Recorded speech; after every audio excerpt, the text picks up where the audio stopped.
Ja Leute, in diesem Tutorial erstellen wir unseren Baum oder Bäume für unsere Szenen. Wir werden hier die Bäume texturieren, Blätter einfügen und dann im Shading-Bereich den Baumstamm etwas ändern. Texturen holen wir uns von poly.com. So, ich freue mich schon drauf und ja, dann nach dem Intro geht's dann los.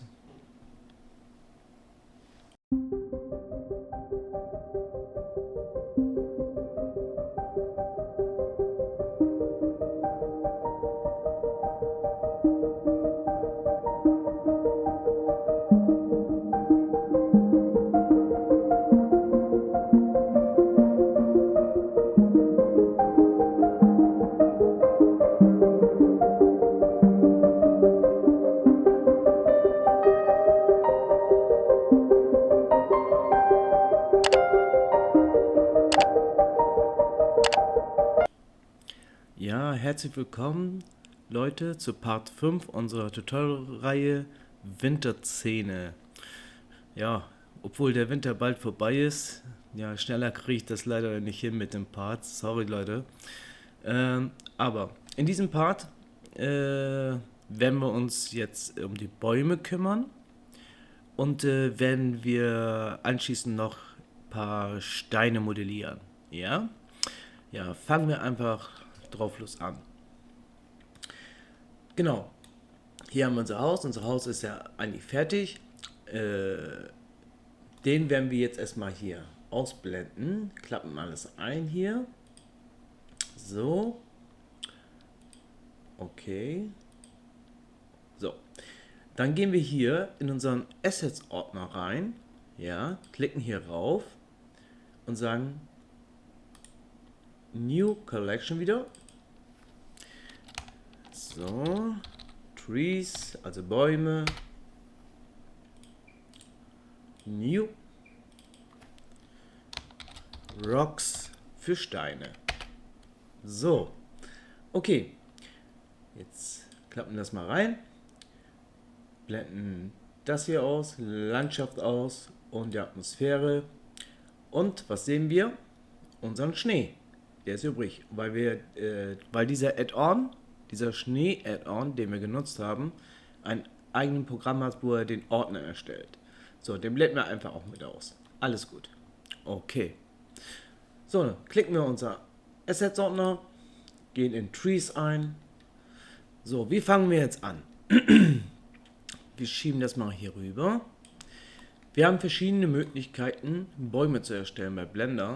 Das ist wirklich ist vielfältig und man könnte jetzt einfach mit Vertices arbeiten, mit Curves arbeiten, selber manuell einfach ein paar Linien ziehen, ja, und dann mit Bevel die Dicke einstellen und die Bäumäste, Äste soweit alles selber erstellen. Aber es gibt dafür mittlerweile, um die Arbeit zu erleichtern, auch Add-ons, ja. Die kennt ihr auch bestimmt schon, aber ich erkläre es einfach nochmal für die Leute, die Blender auch neu anfangen, überhaupt nicht kennen, ne? Deswegen heißt es auch Einsteiger-Tutorial. Okay, Shift A, dann geht ihr hier rauf und dann Curve. So, und dann seht ihr rechts unten Sapling Tree Gen, also Generator. Ja, wenn ihr den nicht habt, einfach wieder in Edit, Preferences und tippt da einfach nur ja, Tree, ja, hier seht ihr schon, bei mir ist ein Haken vor, so, und das sollte auch bei euch sein, ja, okay, so, gut, dann fangen wir einmal an, der 3D-Cursor ist ja gerade ganz da hinten, den snappen wir jetzt einfach mal mit Shift S, ich sehe gerade, Screencast einschalten, ja. So, jetzt ist wieder da. Shift S Cursor to World Origin. So, dann ist es in der Mitte, da wo es sein soll. Perfekt. Alles klar, dann geht's mal los. So, für unseren Baum werden wir ein Add-on nutzen. Es gibt ja auch verschiedene Möglichkeiten, Bäume zu erstellen bei Blender. Man könnte auch sozusagen mit Skin und Vertices selber einen Baum formen, aber das würde sich in die Länge ziehen, das brauchen wir nicht. Mittlerweile gibt es bei Blender so viele Add-ons, um die Arbeit zu erleichtern, das wollen wir jetzt auch für uns nutzen. Wir gehen auf Shift A und dann gehen auf Curve, ja, Curve und dann Sapling Tree Gen, also Generator, Baumgenerator. So, wenn wir hier draufklicken, so wird vornherein ein Baum gleich erzeugt.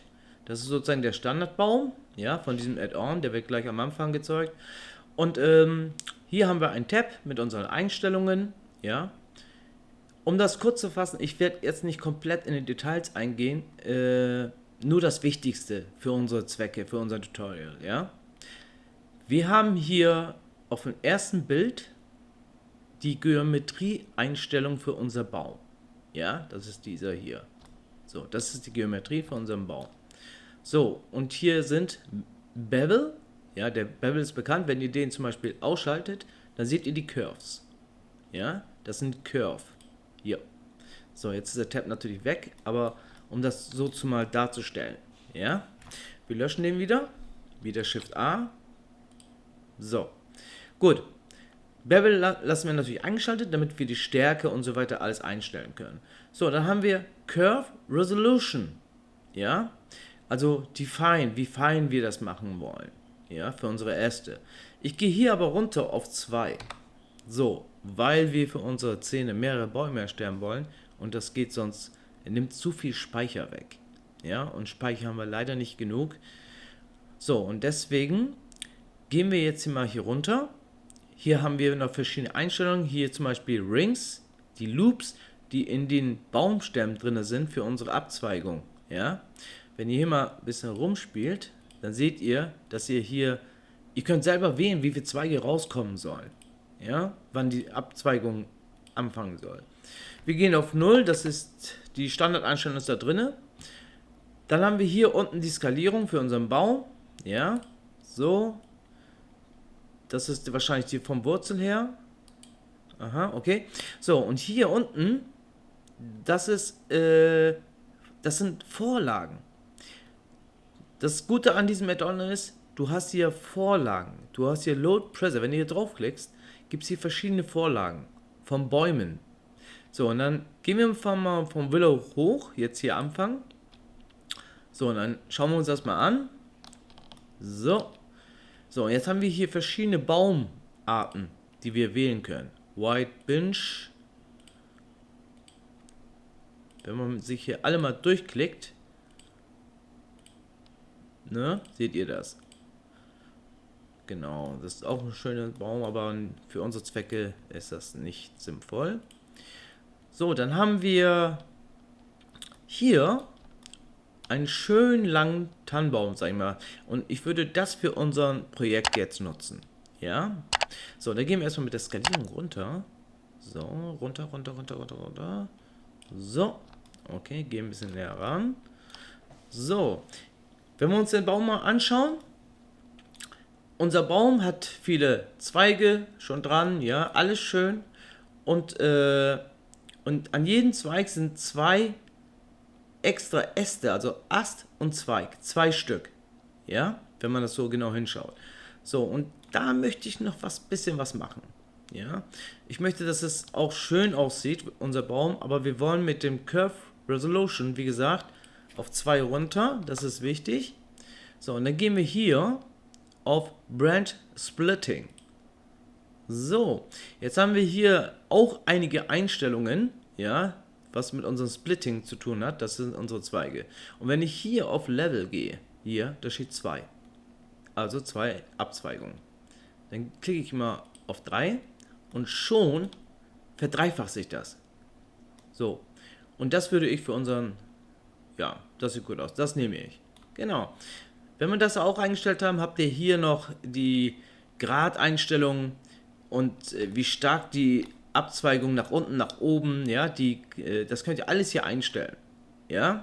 So, wenn man sich hier ein bisschen rumtoolen möchte, kann man sich das machen, aber wie gesagt, hier habt ihr die Möglichkeit, ihr seht das, ja, ein Zweig geht hoch, ein Zweig geht runter vom Gradzahl her, das ist euch überlassen, ja, je nach Rechenleistung könnt ihr euren Baum dann dementsprechend einstellen, Okay. So, dann gehe ich hier rauf, Splitting, wieder nach oben, gehe auf Leaves, also Blätter. So, was haben wir hier? Hier haben wir jetzt Einstellungen für unsere Blätter.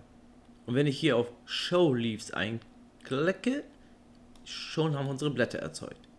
Das Gute an dieser Geschichte ist, natürlich, die Blätter werden uns ja vorerzeugt und gleich angewendet. Das sind Hexagon, darum steht hier ja Hexagonalform, ja, sechseckig sozusagen. Gut, und dann haben wir hier die Möglichkeit, die Blätter, ja, das sind jetzt 25, Leaves steht hier drauf, wahrscheinlich pro Zweig, ja. So, und wenn hier geben wir mal 60 ein, so, und schon haben wir 60 Leaves. Doch, das sieht gut aus. Das gefällt mir eigentlich schon sehr gut. So, und jetzt, wenn ihr hier mal auf Leaf Object hier guckt, ja, hier steht gerade Berg. Lasst euch nicht täuschen, das ist unser Berg, den wir hier erstellt haben in unserem Projekt. Weil du kannst natürlich auch dein eigenen Zweigblatt modellieren. Du kannst auch ein Bild von einem Zweig fotografieren mit Alpha-Wert, PNG, und dann kannst du dementsprechend auch dieses Objekt als Blatt nutzen. Ja? Wenn das zum Beispiel, wenn wir jetzt ein Blatt modellieren würden, hier in unserem Stammbaum, ja, und dann Assets, so, dann klickst du einfach hier drauf und suchst dir einfach das Blatt aus, den du modelliert hast, und schon hast du dein Blatt hier dran. Ja, das geht auch natürlich. Aber ich will nur, wie gesagt, das reicht mir schon hier, ja. Das ist nur so ein Grundbasis jetzt, was ich euch hier erkläre mit dem Add-on, und für unsere Zwecke reicht das mir schon. Du kannst hier zum Beispiel, wir sind ja noch bei den Blättern, bei den Leaves, kannst du hier auch Skalierungen übernehmen, ja. Du kannst hier in die X-Richtung oder die Größe des Blattes ändern, ne? Hier, so. Aber aufpassen auf die Rechenleistung, das kann sein, dass es auch abstürzt. Am besten rein tippen, immer rein tippen, empfehle ich euch, weil das ist jede Menge hier, was hier ist gerade. So, wenn ihr merkt, dass es bei euch langsam wird, dann würde ich mit den Leaves sonst runtergehen. So, wir haben hier, also wie gesagt, sechseckig. So, ihr könnt auch ein anderes nehmen, Resting. Wir können mal rübergehen. So, jetzt ist das viereckig. Zurück. Okay. So, wann haben wir hier? Aha, okay. So. Spherical. Flame. Achso, das ist die Form, wie sich die Blätter sich verteilen. Ja, wie sich die Blätter nach außen hin verteilen. Ja, wie die Form unseres Baumes, wo wir Flame haben. Gehen wir mal hier rauf. Ah, das sieht eigentlich gut aus. Conical sieht eigentlich gut aus. Gut, wir gehen mal wieder auf Geometry. So, und wenn wir auf Geometry sind, wenn man sich das so anschaut, so, okay. So, jetzt haben wir so eine Art Form, ja, seht ihr das? So, und hier steht Tent Flame. Ja, das ist so eine Art wie eine Flamme. Ja, so sieht das aus. Unten ist das so schön abgerundet und geht spitz nach oben. Ja, und jetzt haben wir hier Möglichkeiten, die Form des Baumes noch zu ändern. Wenn ihr raufklickt, seht ihr, jetzt ist konikal. Sagt mir nicht, was das bedeuten soll, aber ihr seht, dass sich die Form des Baums, ja, ändert. Okay, wenn man sich hier durchklickt, dann hat man irgendwann das Passende wahrscheinlich gefunden. Okay. Aber ich finde, glaube ich, Flame, da haben wir Flame. Wir hatten vorher Tent Flame gehabt, aber ich glaube, Flame war gut. Jo, das gefällt mir. Ja, perfekt, super. Okay, das ist jetzt mein erster Baum. So, wir werden noch zwei erstellen und dann aber in verschiedenen Größen und vielleicht den einen ein bisschen breiter und den anderen ein bisschen kleiner. Ja? Okay, weiter geht's. So, wir klicken jetzt unseren Baum an und sobald wir den angeklickt haben, ist unsere Einstellungstab weg. So, den schieben wir erstmal hier zur Seite. So, und jetzt geben wir hier Shift A erstellen wir uns jetzt wieder ein. Ja. Aber bevor wir weitermachen, ich sehe gerade, wir löschen den mal kurz wieder. Das ist unser Baum. Ja. So. Und der ist ja gerade hier gelandet. Ja. Den ziehen wir bitte gleich mal da, wo es sein soll, in unseren Tree-Ordner. Okay. So, das ist wichtig. So, und dann klicken wir wieder unseren Assets-Ordner in den Trees und erstellen uns wieder mal ein Curve. So. So, und hier würde ich sagen, ja, nehmen wir das nochmal als Vergleich. Gehen wir hier auf Load Preset. Würde ich dann einfach mal den hier als nächstes nehmen. Ja, nur als damit wir verschiedene Bäume platzieren können. Machen wir 2 wieder hier, Resolution. Skalieren wir den ein bisschen in die Höhe. Okay, nicht so hoch. So. Alles klar. Und dann gehen wir auf Splitting.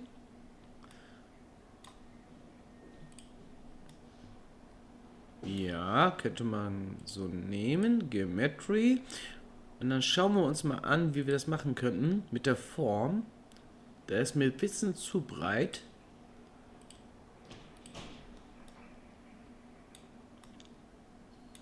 Ja, okay. Und dann gehen wir auf unser Leaves zurück. Show Leaves.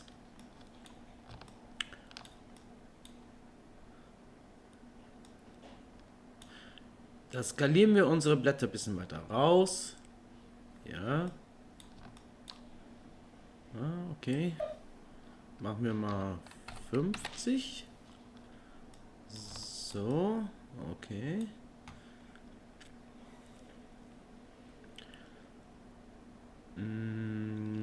Das ist doch ein bisschen zu viel. 300. Ja, vielleicht die Skalierung etwas runter. So ungefähr. 0,60 wieder.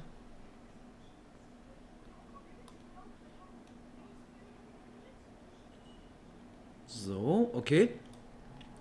Ja, ich sag mal, das ist jetzt ein kleiner Baum. Ja, wir brauchen ja von jedem etwas. Ja. Dann gehen wir mal auf Splitting nochmal zurück.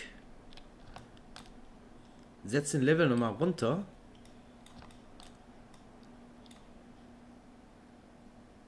Oder wir lassen das so. 3 Stück. Ja. 3. Gut. Dann nehmen wir den. Ziehen das mal hier rüber. Hopp. Steuerung Z. Wieder zurück. Ihr dürft eins nicht vergessen. Die Leaves. Ja. Die könnt ihr. Das sind ja 2 verschiedene Objekte sozusagen. Die Blätter sind einzeln. Ja. Aber das ist geparent. So. Ihr seht jetzt die gestrichelte Linie. Ja. Der ist am Baum geparent. So. Ihr müsst den Baum anwählen. Ja, und dann ziehen wir den zurück. So, auch diesen Baum nehmen wir rein in unseren Ordner Trees. Okay. So, jetzt erstellen wir noch eins. So, dann nehmen wir wieder Load Preset, nehmen wir wieder unseren großen hier. Genau, den skalieren wir mal ein bisschen weiter runter. So. Okay. Und der sollte etwas größer sein als die anderen. So ungefähr. Perfekt. So, den Curve gehen wir wieder runter mit dem Resolution auf 2. Und dann würde ich sagen, dass wir mal hier vielleicht... lass uns erstmal die Splitting einstellen. So, da sehen wir wenigstens, wie die Form aussieht. Okay. Dann gehen wir wieder runter, hier hin. Wo war das denn? Gehen wir nochmal auf Flame. Das hatten wir schon. Ja, okay. Nehmen wir den als nächstes. Jetzt gehen wir auf Leaves wieder, erstellen unsere Blätter. Erstellen uns nochmal. Ja, machen wir mal 90. So, und dann die Größe auf 50.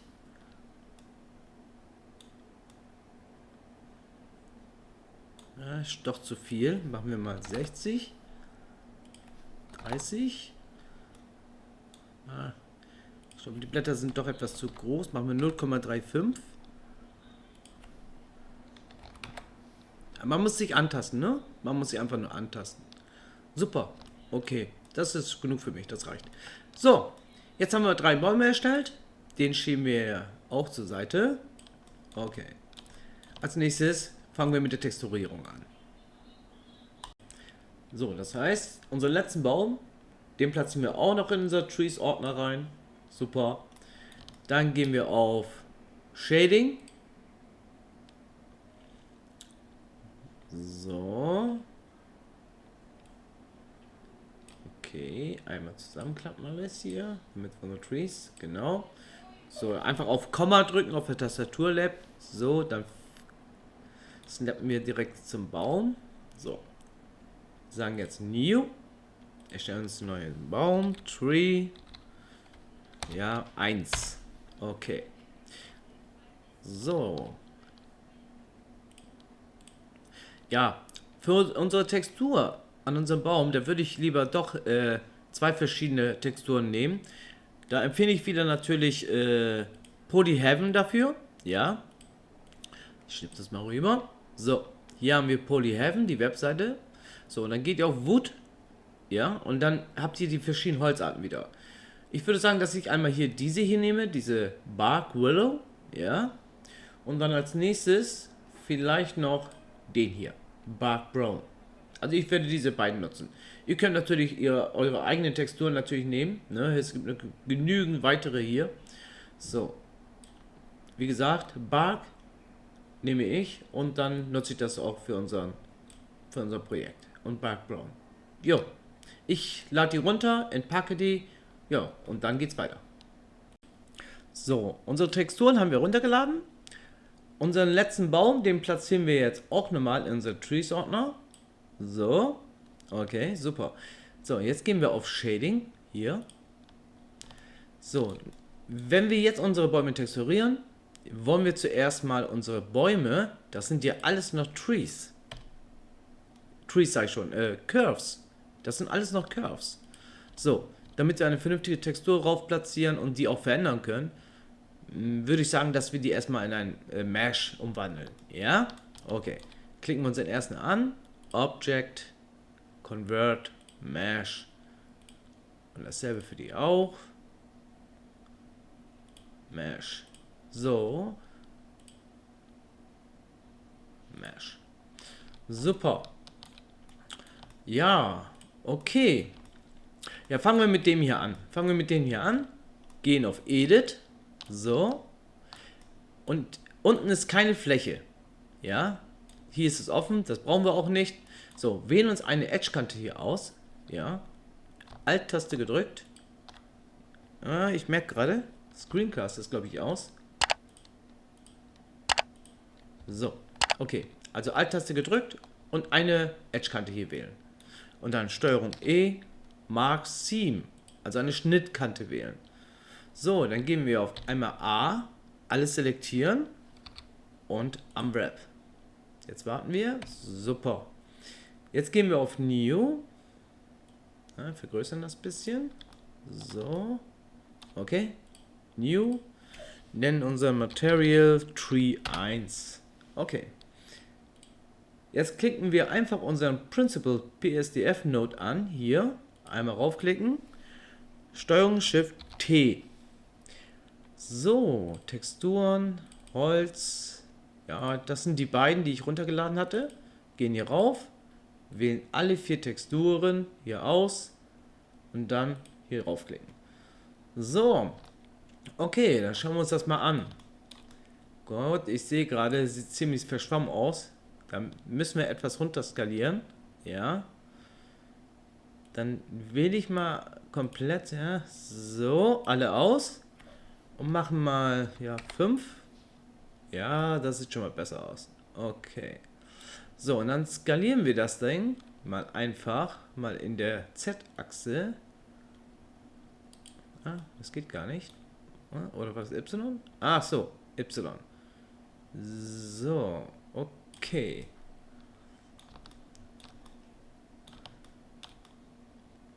Genau, das sieht eigentlich gut aus. Soweit. So. Dann nehmen wir hier, klicken einfach den mal an. Shift, klicken den Baum an, ja, und dann Steuerung L, Link Materials. Also ich möchte die Material kopieren sozusagen, transferieren auf diesen Baum hier, ja, also Steuerung L, Materials. So, jetzt haben wir den Textur auch hier drauf. Okay, da könnten wir noch was machen. Warum? Es wiederholt sich hier sehr oft, seht ihr das? So, da müssen wir erstmal ein UV-Map erstellen. Hier auch eine Schnittkante wählen, ja, Steuerung E, Mark Seam, alles anwählen und Unwrap. Warten einen kleinen Moment. Super, perfekt. Gut. Und für den hier würde ich sagen, nehmen wir die neue Textur, die andere, gehen auf Tree, 2. So, klicken unseren Node wieder an, Steuerung Shift T, gehen zurück und wählen den hier aus. So, wählen alles aus hier. So, auch hier, wie gesagt, da müssen wir jetzt mit der Textur ein bisschen skalieren. Alles anklicken, machen wir mal 5 wieder, mal gucken, wie das aussieht. Ja, das sieht gut aus. So, mal gucken, ob wir hier was von ändern können.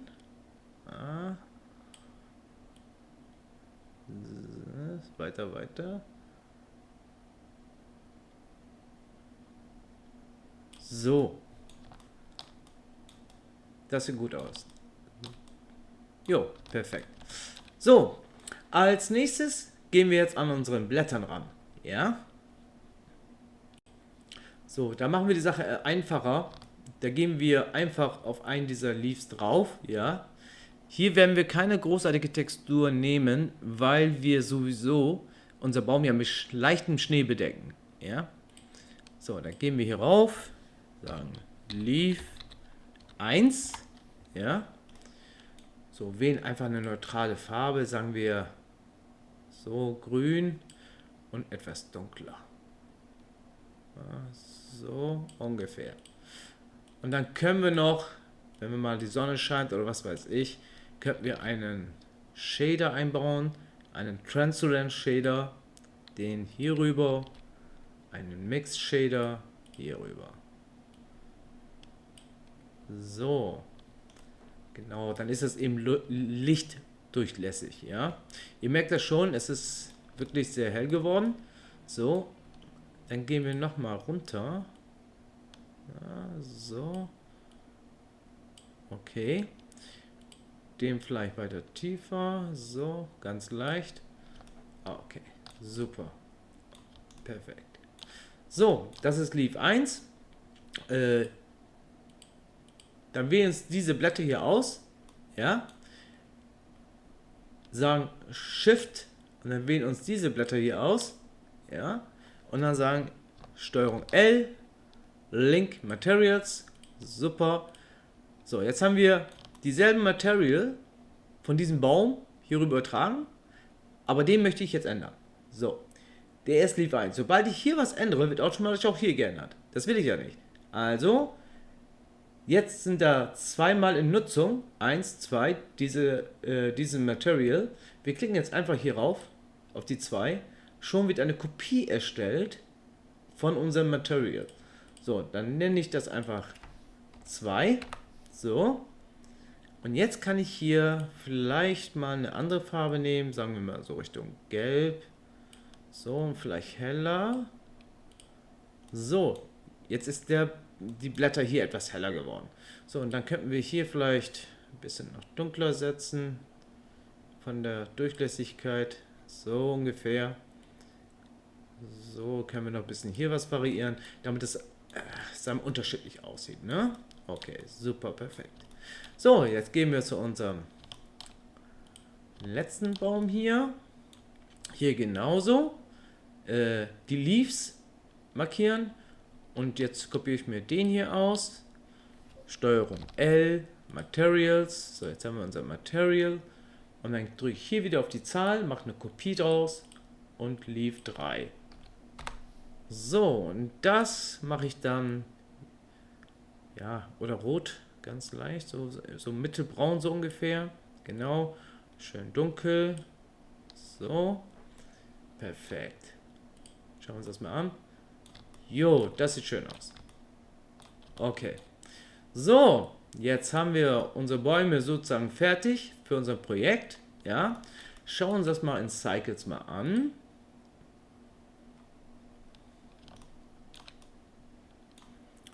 Einmal Alt A, alles deselektieren.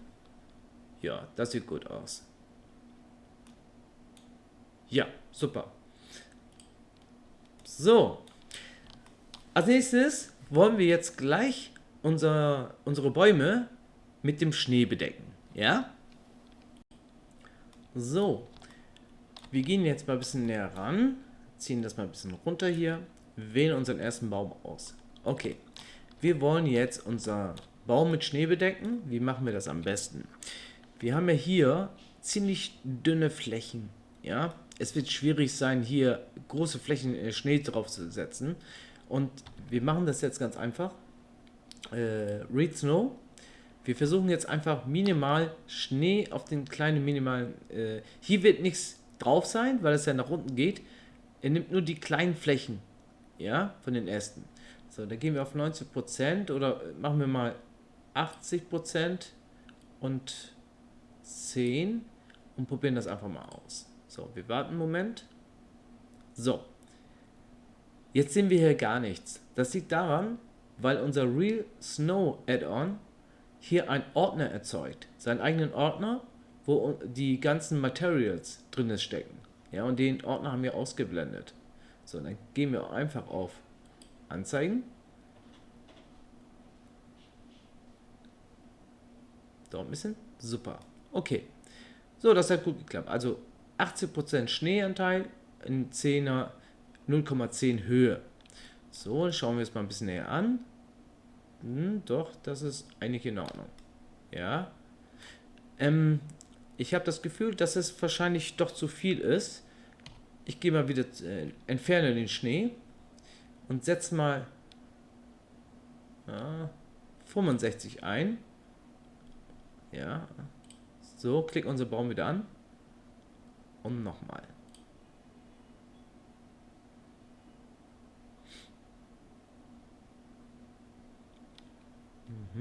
Okay, das sieht schon etwas besser aus. Ja. Gut. Okay, jetzt haben wir unseren Baum mit den Ästen, also Schnee bedeckt. Jetzt gehen wir uns zu unseren Blättern. Es ist ja so, dass das ist ja alles Meshes, was auf dem Schnee drauf ist. Und wenn wir das auch noch jetzt für unsere Blätter machen, das würde dermaßen Speicher fressen. Um die Sache jetzt zu vereinfachen, machen wir es ganz einfach so. Wir gehen auf Edit, also wir selektieren unsere Blätter hier, gehen auf Edit. Das ist jetzt alles selektiert. Wir gehen auf Alt A, alles deselektieren. Und jetzt gehen wir mit Circle Select, ja, und malen uns mal einige Blätter heraus. So, ganz leicht. So. Einfach mal so quer durch. So. Hier oben auf jeden Fall. Machen einfach mal den etwas größer. So. So, drehen das mal.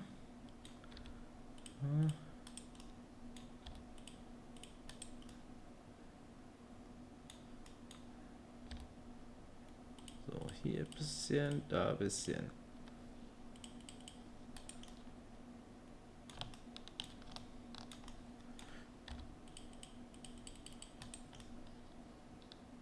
So, jetzt haben wir einige Blätter angewählt, ja? So, und jetzt gehen wir einfach auf Material, machen hier ein Plus, einen neuen Material, wählen als Material unseren Schneetextur an. So, und assignen das dahin. So, und schon ist unser Baum fertig. Ne? Das ist jetzt einige Blätter, die wir jetzt mit Schnee bedeckt haben. So, und wenn wir das mal in Cycles mal anschauen, so, doch, damit können wir was machen. Das sieht gut aus. Okay, alles klar. Gut. Als nächstes gehe ich auf unseren Baumstamm. Mir fehlt noch etwas, weil wir, naja, ein bisschen Schneeflecken, ja, ein paar weiße Flächen. So, und das wollen wir nochmal rein platzieren. So, wir gehen mal so rüber. So. Unseren Principal Node hier, den duplizieren wir jetzt mit Shift D. So. Shader. Mix Shader. So. Und den platzieren wir hier hin. So. Und als nächstes, jetzt ist natürlich weiß, weil es ja mit dem gemixt jetzt ist. Ne? Aber um das jetzt rauszutrennen, nutzen wir dafür wieder unseren Color Ramp. Und eine Textur, wieder unser Noise. So, den Faktor hier rein und den Faktor hier rein. So, warten wir jetzt mal ab. So, okay. So. Gut, es ist jetzt komplett weiß, das wollen wir natürlich nicht. Und jetzt haben wir die Möglichkeit, hier an unser Color Ramp mal ein bisschen rumzuspielen. So. So, okay, ihr seht das. Ja, perfekt. Vielleicht nochmal die Skalierung von der Node, von der Textur, Noise-Textur vergrößern. So, ungefähr. Oder noch mehr. Okay.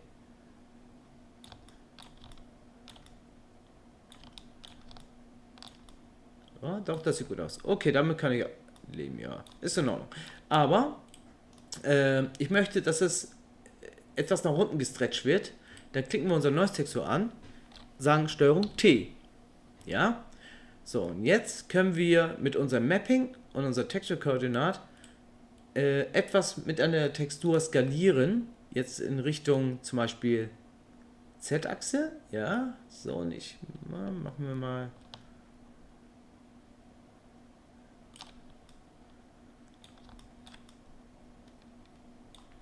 Oder etwas höher.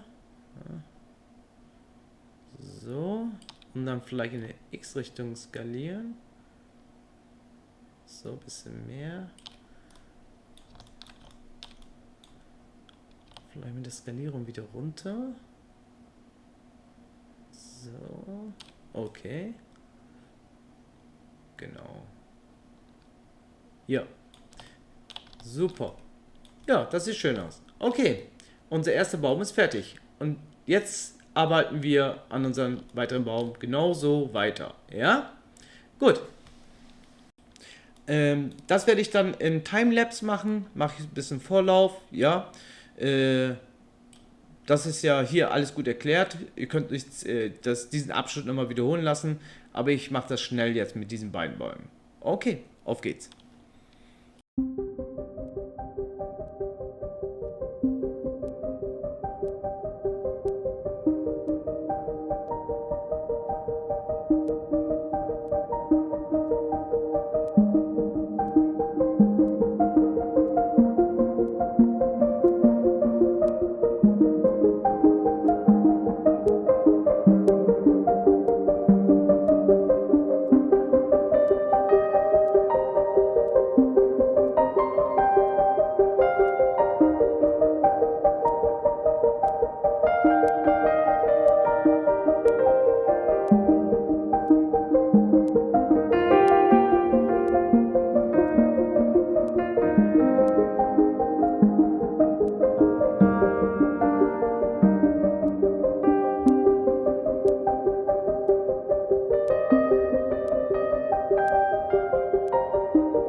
So, Leute, ja, bei dem letzten Baum mit den kleinen, da sind ja kaum Flächen drauf.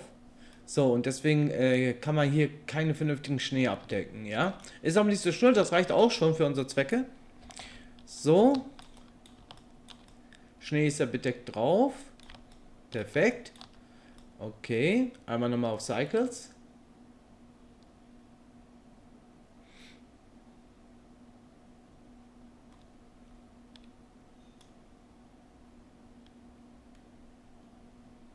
Doch, das ist in Ordnung. Damit können wir arbeiten. Okay, super. So, das war jetzt unser Baum-Tutorial. Damit sind wir durch. Ja, dann im nächsten Part werden wir dann unsere Steine dann erstellen. Ja, bis zum nächsten Mal. Ciao, ciao.